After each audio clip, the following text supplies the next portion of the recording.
Yorana et Maeva sur Iti FM, chers auditeurs, dans votre émission Tahiti Vibes, qui aujourd'hui va mettre à l'honneur une façon d'appréhender l'éducation de nos enfants différemment, puisque nous accueillons Maïté Mei Yorana, ma belle. Yorana Val. Et qui est membre actif de l'association Parents Autrement Tahiti. Et tu es toi-même maman de 2 enfants. Donc c'est intéressant parce que tu vas pouvoir nous donner à la fois la vision de l'association et puis concrètement la vie d'une maman qui s'inscrit dans cette dynamique. Alors raconte-nous un petit peu, qu'est-ce qui t'a amené justement à faire ce choix de vie ?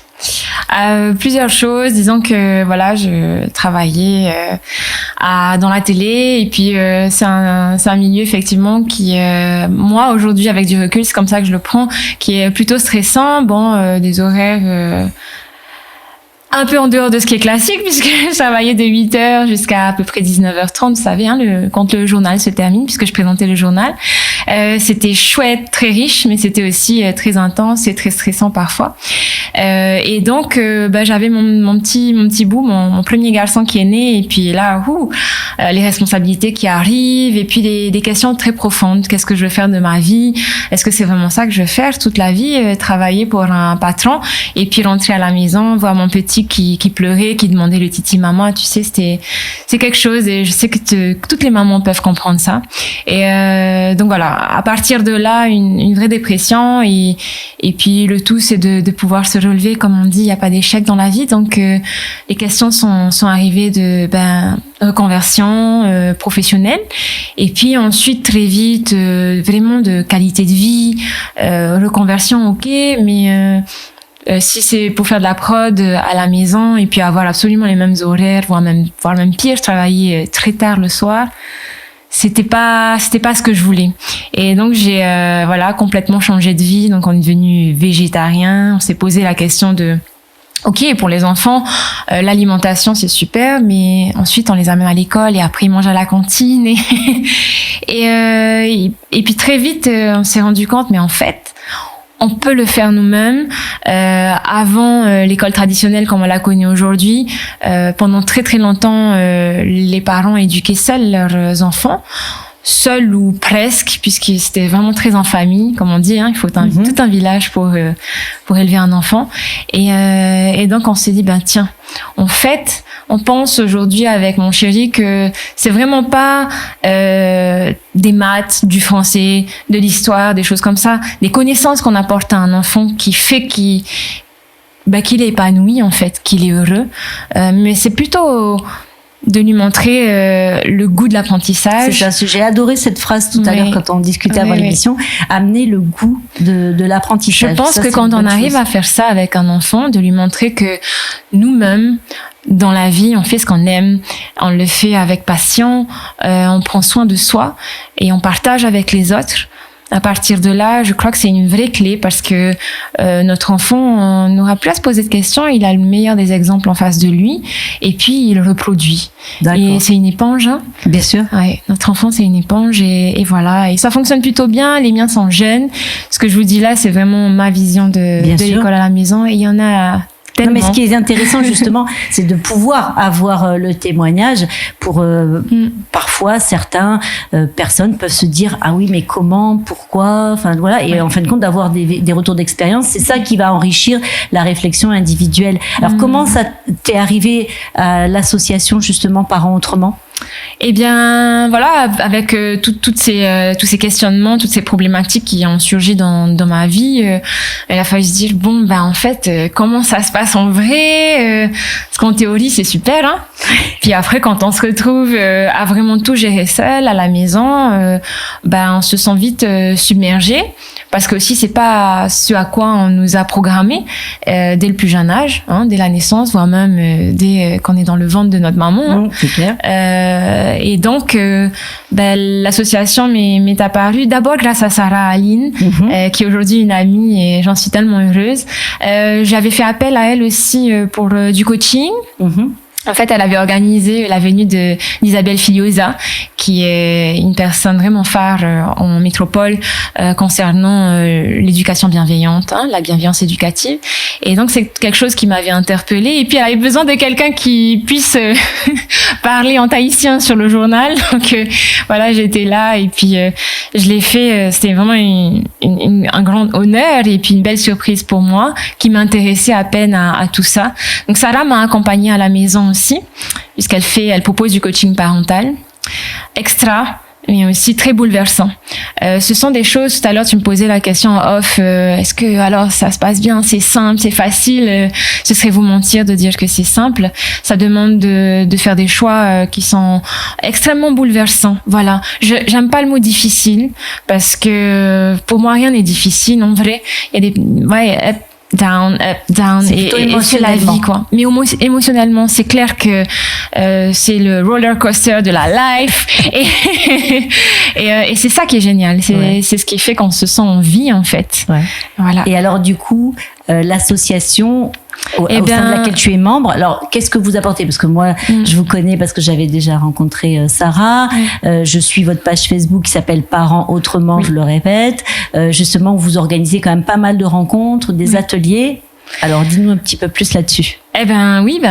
Du coup, à Parents Autrement en Tahiti, c'est vraiment une association qui, comment vous dire, qui met en avant le fait que, voilà, la bienveillance pour les enfants, super, c'est dans l'air du temps et tout, mais c'est pas que pour les enfants, c'est vraiment pour nous tous en fait. C'est bienveillance pour adultes et enfants, afin qu'on puisse vraiment trouver notre voie en fait chacun et s'épanouir. Dans notre société, c'est vrai qu'on on est de plus en plus individualiste et puis on le voit avec que ce soit les crises sanitaires comme le Covid, mais aussi tout ce qui est crise économique, etc. On voit qu'on retourne petit à petit, que ce soit vers ce qui est ce qui a trait au communautaire, mais aussi à la nature, etc. Et typiquement, ce sont des axes que veut développer l'association Parents Autrement en Tahiti, celui du respect de l'environnement, par exemple, la connexion au vivant, mais aussi de la bienveillance parentale, bienveillance pour les enfants, bienveillance pour les parents aussi. D'accord. Oui. Alors toi, tu disais justement que tu n'étais pas que maman, puisque tu as parlé de reconversion au début de cette émission.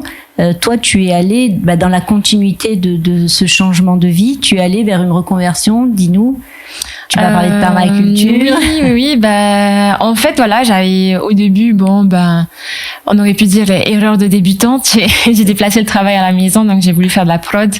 J'en ai fait un petit peu, et puis très vite, je me suis rendu compte que ça me convient pas. Et puis en fait, c'est à la même période, j'avais commencé un peu à jardiner avec mon cousin Tamatoa et ma cousine Veille, que je salue. Et en fait, il s'est intéressé depuis quelques années à la permaculture. Et puis là, waouh, je me suis rendu compte que toutes les questions que je me posais par rapport à la qualité de vie, mais aussi l'accompagnement humain, je l'ai trouvé dans la permaculture. La permaculture, c'est vraiment une philosophie de vie que j'ai découverte grâce à ces deux personnes et qui m'a vraiment permis, qui m'a accompagnée en fait dans cette transition, dans ce changement de vie. Et donc aujourd'hui, je me retrouve à donner des formations en permaculture, tellement ça me passionne et tellement je trouve dommage qu'effectivement on soit encore trop peu à connaître la permaculture. Je pense que c'est un outil à partager vraiment au plus grand nombre, qu'on souhaite ou pas faire du jardin. Non, mais connaître.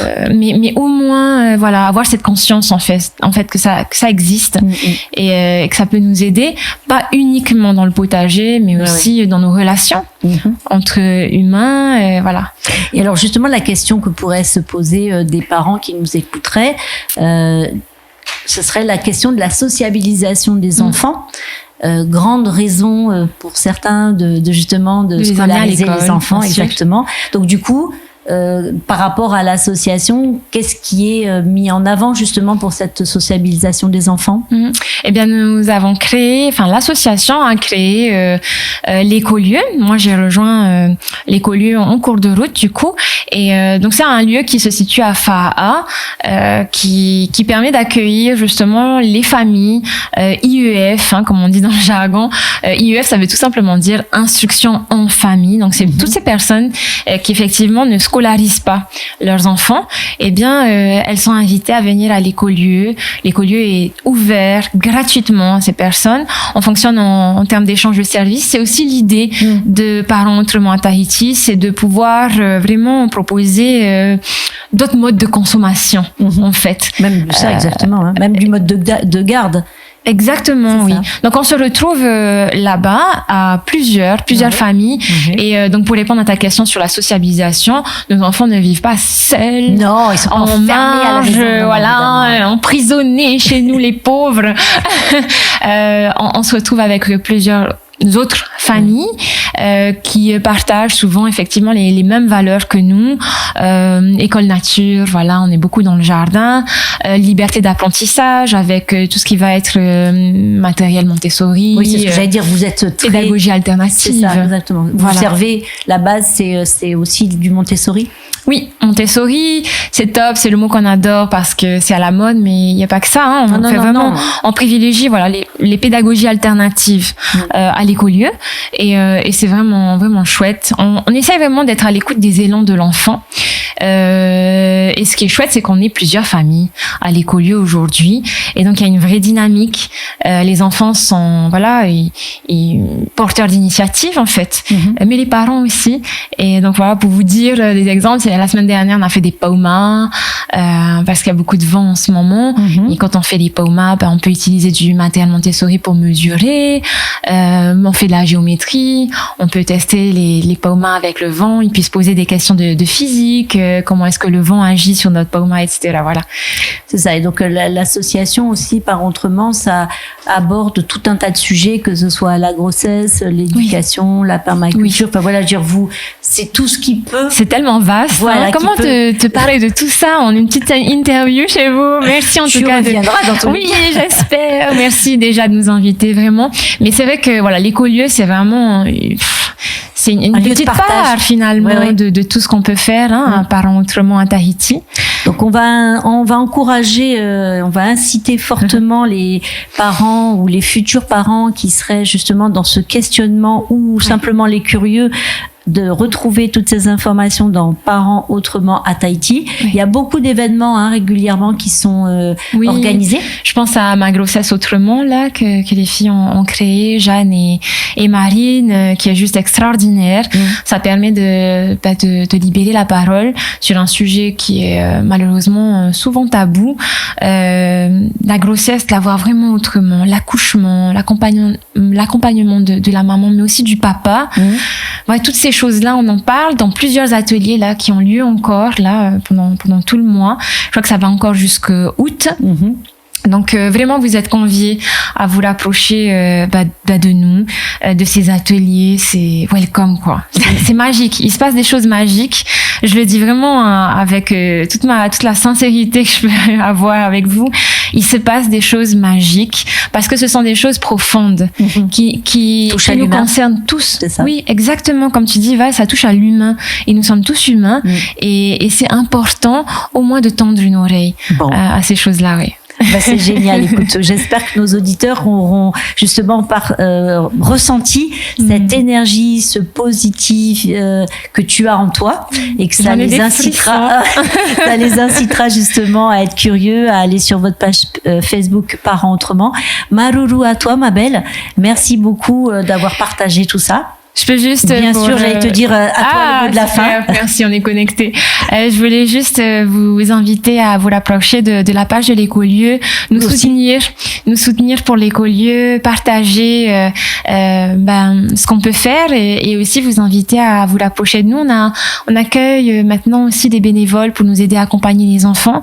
On n'est pas un lieu qui est destiné uniquement aux familles en instruction en famille, mais aussi aux scolaires, à toutes ces personnes qui s'intéressent à que ce soit une transition vers. C'est pas fermé. Non, c'est pas fermé. Et donc là, ça va être les vacances et on va accueillir des scolaires pour nos sages vacances. On va parler de survie, de gestion des émotions, résolution de conflits, permaculture, voilà, des thèmes qu'on affectionne beaucoup. Et vous êtes les bienvenus. Ok. Écoute. Dans l'interview que nos auditeurs pourront retrouver sur Facebook, ils verront ton lumineux sourire et ils retrouveront justement tous les liens vers toutes ces informations-là. Oui. On te remercie beaucoup d'être venu. Merci à vous. Passez une très belle journée, amis auditeurs, dans votre émission Tahiti Vibes. À très bientôt, Nana. Maruru.